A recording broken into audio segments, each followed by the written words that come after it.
Bienvenue sur Top Invest, la chaîne des tops d'investissement. Ici, on parle essentiellement d'entreprises de qualité. Donc aujourd'hui, on va analyser une top action qu'on appelle Anheuser-Busch InBev. Je viens juste d'apprendre la prononciation. Donc généralement, je vais l'appeler Budweiser. Budweiser, pourquoi? Parce que c'est une société brassicole qui produit des bières comme Budweiser, Corona et Stella Artois. Avant de commencer, n'oubliez pas de vous abonner, à liker la vidéo s'il vous plaît. Tous les abonnés de la chaîne, likez la vidéo et surtout n'oubliez pas le lien Discord est dans la description ici, donc afin de pouvoir rester en contact en temps réel. La première chose qu'on regarde, c'est la stabilité ou la croissance des revenus. Est-ce que c'est le cas ici? Oui, on a une croissance des revenus, même s'il y a des zigzags. Ces zigzags-ci s'expliquent par des différentes acquisitions, notamment la plus grosse de SABMiller en 2016.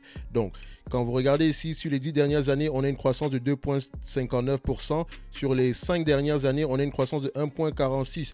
Mais quand vous observez année après année, depuis 2018, vous observez qu'on a de la décroissance. C'est tout à fait normal parce qu'après l'acquisition, elle doit se départir de certains segments afin de pouvoir réduire la dette. Et retenez bien ça parce que la dette ici représente un léger souci qui pourrait nous entraîner, qui pourrait nous pousser à dire que l'entreprise est surévaluée. Donc, retenez bien ceci, la dette. Donc, c'est à cause de la dette qu'on a ce genre de variation-ci parce que l'entreprise se départit de certains segments qui ne sont pas lucratifs. La deuxième chose qu'on observe, c'est le gross margin. On veut un revenu, on veut une marge brute qui est stable ou croissante dans le temps. Vu qu'ici, c'est une société brassicole, on s'attend généralement à une compagnie qui a un pricing power parce que les gens qui boivent de la bière, comme moi, sélectionnent la bière par rapport à leur goût, par rapport à la marque. Donc, le prix, généralement, n'est pas une information importante. Moi j'aime boire des Corona, j'aime consommer de la Corona ou bien Stella Artois. Donc, généralement, quand je vais acheter ma Corona ou du Stella Artois, je ne regarde, le prix ne me dérange pas en fait. J'achète parce que j'aime ça. D'accord? Donc ici, on cherche la stabilité ou la croissance. On observe juste ici que on va se dire qu'on est stabilité sur les 10 dernières années.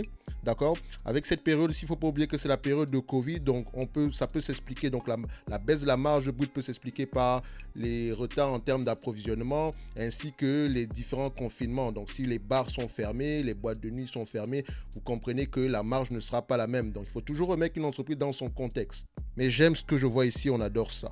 Après ça, on va regarder la marge EBITDA, on recherche toujours la même chose, la stabilité ou la croissance. Ici, on a une stabilité, d'accord, mais à partir de 2019, on comprend, c'est la période actuelle, c'est par rapport au Covid, donc on peut clairement se dire que la variation ici est temporaire. Donc, elle peut s'expliquer par ce que j'ai dit précédemment, notamment avec les différents confinements. Retenez bien ceci, la marge d'EBITDA a diminué, ce qui veut dire que ça pourrait impacter négativement la valorisation de notre entreprise. Comme je vous l'ai toujours dit, on utilise la valeur d'entreprise EBITDA pour évaluer l'entreprise au début. D'accord? C'est un point d'entrée. Mais dans l'ensemble, ce que je vois ici, j'aime ça. Après ça, on va regarder la dette nette sur EBITDA. Généralement, je veux payer une entreprise dette nette sur EBITDA inférieure à 5. Vu que l'EBITDA présentement, la marge d'EBITDA a diminué, ça veut dire que la dette nette sur EBITDA serait également impactée négativement. Donc, on est susceptible ici d'avoir une dette nette sur EBITDA qui ne reflète pas la véritable dette nette sur EBITDA lorsque l'entreprise opère à 100% de ses capacités. Mais dans tous les cas de figure, moi, je recherche une dette nette sur EBITDA inférieure à 5. Donc, on peut ici voir qu'on est aux alentours de 5. Donc, c'est limite. On est à 4,7 ici. Et vous pouvez bien voir qu'il y a bien un spike à ce niveau. Ça correspond à l'acquisition de SABMiller en 2016. Donc, déjà, juste avec la dette, on peut savoir ce qui se passe dans une entreprise. Généralement, une dette ne monte pas comme ça violemment si l'entreprise n'a pas fait d'acquisition.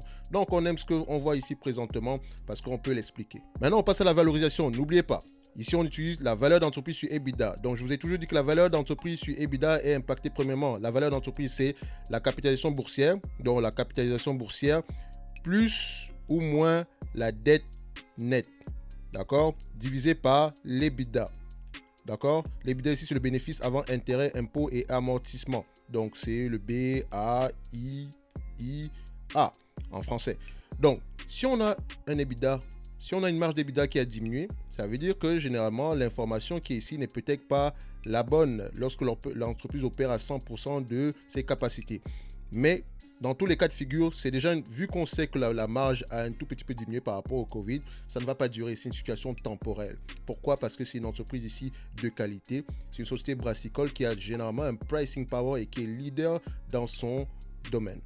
Donc, quand on regarde ici, toujours regarder la moyenne ici sur les 15 dernières années ici, je pense bien. Oui, je pense que ce sont les 15 dernières années, si je ne me trompe pas. Dans tous les cas de figure, la moyenne est de 10,93. En date d'aujourd'hui, on est à 11,01. Donc, on va se dire qu'au prix actuel, l'entreprise est correctement évaluée. Donc, le prix actuel ici, n'oubliez pas, correspond en date d'aujourd'hui, quand je tourne cette vidéo, à 53 dollars et 53 euros et 48 sous. Et j'aimerais juste mentionner en supplément que c'est une entreprise qui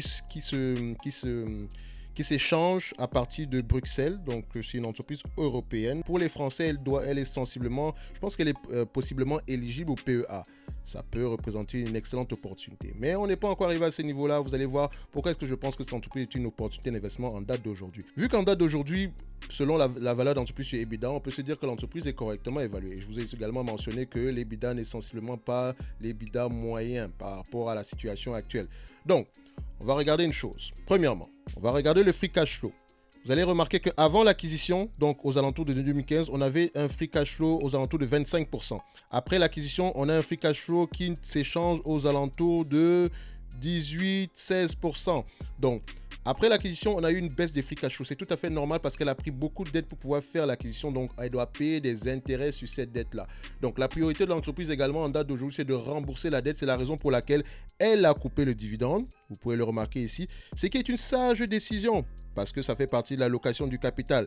Mais c'est temporaire. À la fin de la journée, elle va repayer la dette à un certain niveau. Je pense ici qu'ils veulent baisser la dette à une dette nette EBITDA de 3. Donc, ce qui revient à dire qu'aux alentours de 53 milliards de dettes actuellement, aujourd'hui, j'ai une dette de près de 83 milliards, ce qui est tout à fait énorme.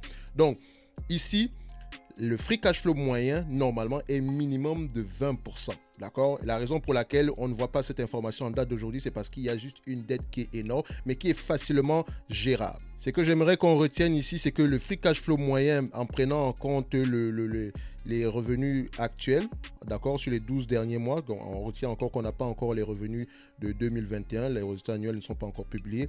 Donc, on a en moyenne, je vais l'arrondir, hein, on a en moyenne 10 milliards en termes de free cash flow. Retenez bien ceci. Donc, je prends en moyenne 10 milliards et je ne prends pas de croissance. 10 milliards en termes de free cash flow. D'accord? Parce que généralement, le free cash flow peut même être sensiblement plus élevé que ça. Mais toujours, comme d'habitude, je ne cherche pas à avoir précisément raison. Je vais avoir le moins tort possible. Donc, 10 milliards en termes de free cash flow. Alors, qu'est-ce qu'on fait donc avec ces 10 milliards en termes de free cash flow? Je vais utiliser une chose.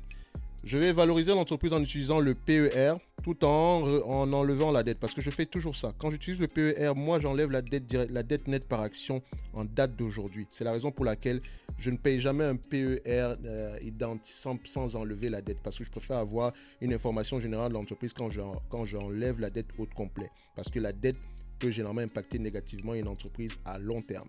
Donc, ici, quand je prends un free cash flow de 10 milliards, avec un PER de 17, ça me fait 170 milliards en termes de valeur d'entreprise. Retenez bien, je dis bien en termes de valeur d'entreprise. J'enlève la dette qui est de 83 milliards ici et ça me donne quoi? Une valorisation ici de 38 dollars et 75 dessous. Je dis toujours 38 dollars. Donc 38 dollars et 75, 38 euros, c'est juste une question d'habitude. Donc c'est 38 euros. Faites comme vous voulez. Donc ici, on va se rendre compte que l'entreprise est surévaluée quand on prend en compte la dette. Si on prend en compte 20 fois le PER, on va se rendre compte que l'entreprise ici, l'entreprise également est surévaluée par rapport au prix actuel qui est aux alentours de 53 dollars. Donc on est à 52 dollars et 52 euros et 19 sous ici. Et si on prend un PER de 22, on va se rendre compte que l'entreprise est à peu près sous-évaluée parce que la valeur, on la trouve aux alentours de 61,61 euros. Donc, dans tous les cas de figure, le PER moyen de cette entreprise oscille entre 20 et 25. Donc, je prends 22 pour juste prendre la moitié. Donc, ça, c'est la première façon de l'évaluer. Donc, je peux déjà me dire ici que au pire, cette entreprise vaut 38 euros quand j'enlève la dette. Au mieux, on est à 61,16. Toujours quand j'enlève la dette. Donc, il faut déjà voir que je suis déjà assez pessimiste ici. Maintenant, on va essayer de valoriser cette entreprise sans enlever la dette. Qu'est-ce que ça va nous donner? Si je prends free cash flow, 10 milliards multiplié par 17 fois, ça nous donne 170 milliards. quand je prends le 170 milliards ici et que j'enlève directement, je divise directement par le nombre d'actions disponibles ici, je vais l'arrondir directement, d'accord, pour juste faciliter le calcul. Donc, on va arrondir le nombre d'actions ici à 2 milliards d'actions. Ça nous donne ici 85 000 euros l'action. Donc, on va se dire que l'entreprise est sous-évaluée par rapport au prix actuel. Si je prends 20 fois les PER et que je fais le même calcul divisé par 2 milliards d'actions, juste pour arrondir, ça fait ici 100 euros l'action. Si je prends maintenant notre valorisation plus haute avec 22 fois les PER, donc ça fait 220 milliards divisé par 2 milliards d'actions. Ça nous donne ici en date d'aujourd'hui 110 euros l'action. Donc, on va se dire que au pire, notre entreprise, quand je mets la dette au complet, ça vaut 38 euros. Si j'enlève la dette, on est aux alentours de 110 euros parce que généralement, le marché est prêt à payer 20 fois les free cash flow. D'accord? Donc, moi, personnellement, je trouve que cette entreprise a plutôt une valorisation aux alentours de 100 euros.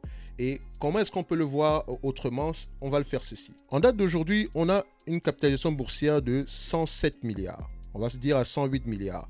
On a un free cash flow moyen ici qui est de 10 milliards. Donc, on fait 10 milliards divisé par 108 milliards d'euros. Je arrondis toujours. Pourquoi est-ce que je fais ce calcul-là? C'est pour dire juste une chose. Si l'entreprise vient à distribuer la totalité de ses dividendes, de ses free cash flow en termes de dividendes, vous aurez un rendement moyen de 9,25%. En date d'aujourd'hui, même pas après avoir réduit la dette. Vu son objectif est de réduire la dette aux alentours de 53 milliards, ce qui revient à dire qu'on a une dette actuelle de 83 milliards, ça revient à réduire la dette de 30 milliards. Si on réduit la dette de 30 milliards, ça baisserait également les intérêts sur cette dette-là, ce qui viendra augmenter le free cash flow. Mais dans tous les cas de figure, ici, en date d'aujourd'hui, l'entreprise est susceptible de vous reverser un rendement de 9,25% et généralement, dans ce secteur d'activité, les free cash flow, généralement, le rendement de free cash flow est de 5% minimum. Donc, si on considère que le rendement de free cash flow est de 5% minimum, vous avez juste à diviser le 9,25 divisé par 5 et vous le multipliez par le prix actuel d'aujourd'hui, on va se dire à 53 euros. Ça revient à 98 euros l'action. Donc, on n'est pas loin de 100 euros comme je vous l'avais dit précédemment. Mais n'oubliez pas, ceci doit être couplé par une analyse qualitative. L'analyse qualitative prend en compte la qualité de l'entreprise, entre parenthèses, les avantages compétitifs, généralement la distribution, le pricing power, les capacités de croissance, etc., etc. Donc, n'oubliez pas, on ne se limite pas juste aux chiffres, on lit les états, les rapports financiers de l'entreprise ainsi que de ses concurrents parce qu'on doit maîtriser le secteur d'activité sur le bout des doigts. Un investisseur est avant tout un expert dans chaque domaine d'activité où il achète ses entreprises. D'accord? Si j'achète des entreprises dans le domaine de la chimie spécialisée, je n'ai pas le choix que de me renseigner dessus. Si j'achète des entreprises dans le domaine de la finance, je n'ai pas le choix que de me renseigner dessus. N'achetez jamais une entreprise si vous vous limitez uniquement aux états financiers, donc aux chiffres uniquement sans avoir pris en compte la stratégie de l'entreprise, l'état même du secteur d'activité.